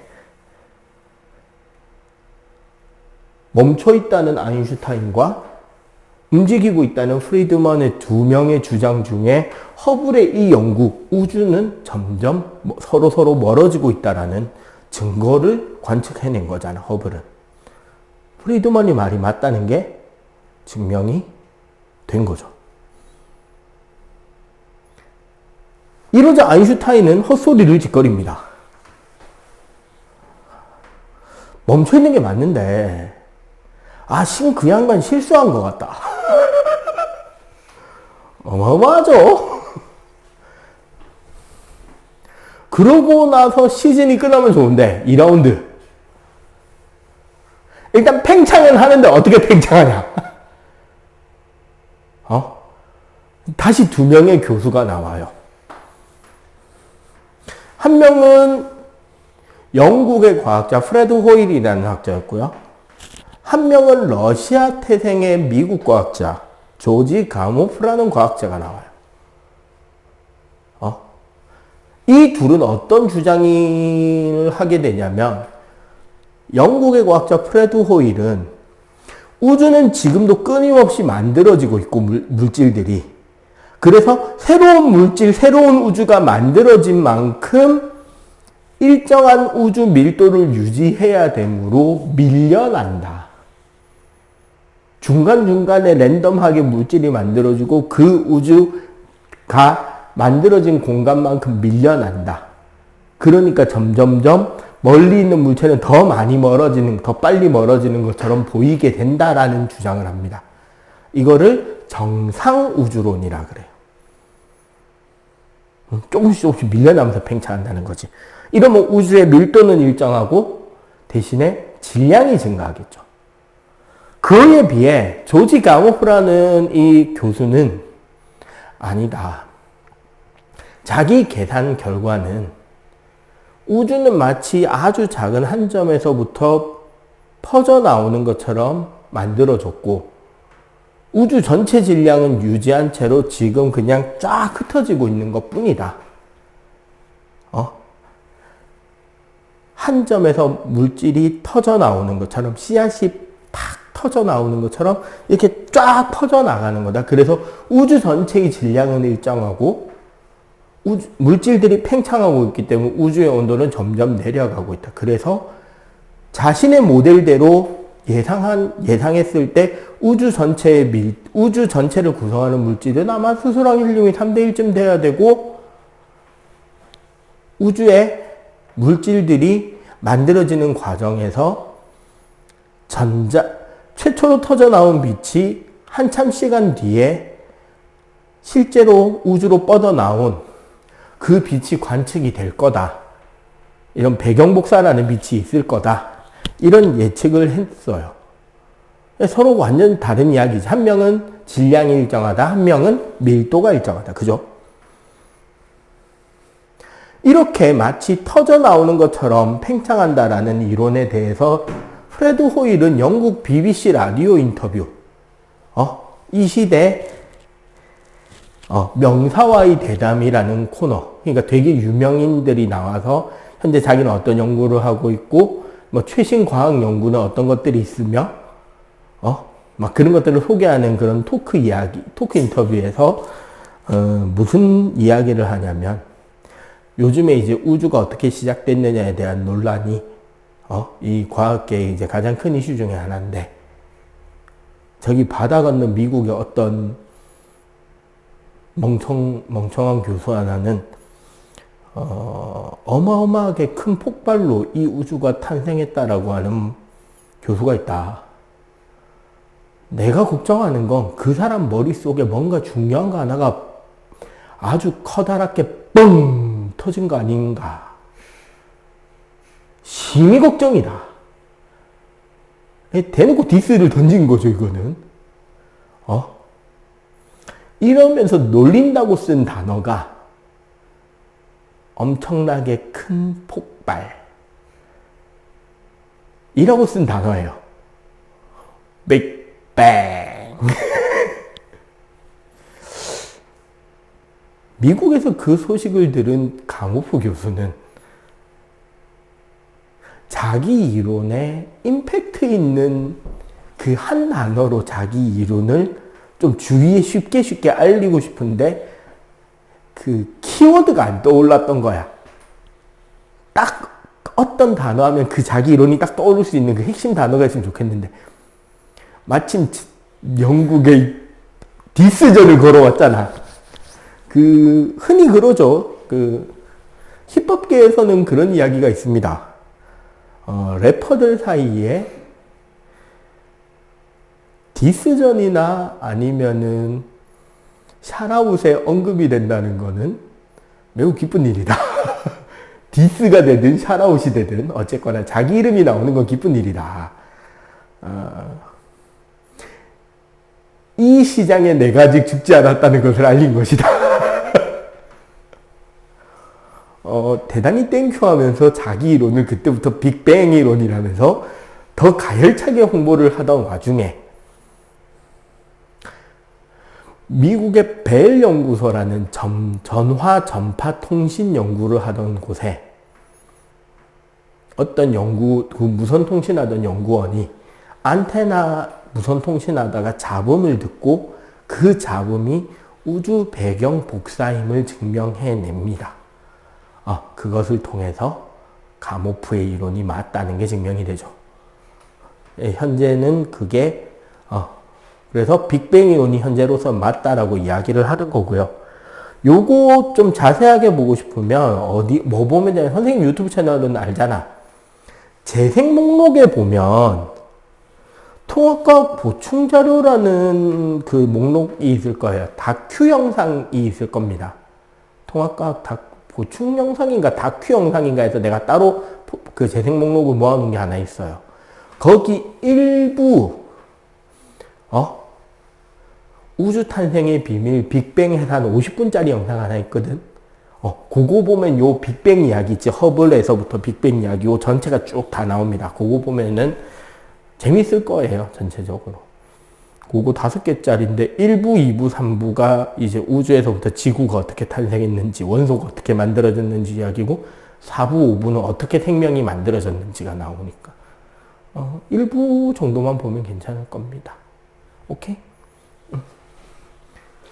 정리 필기하고 끝. 1년 동안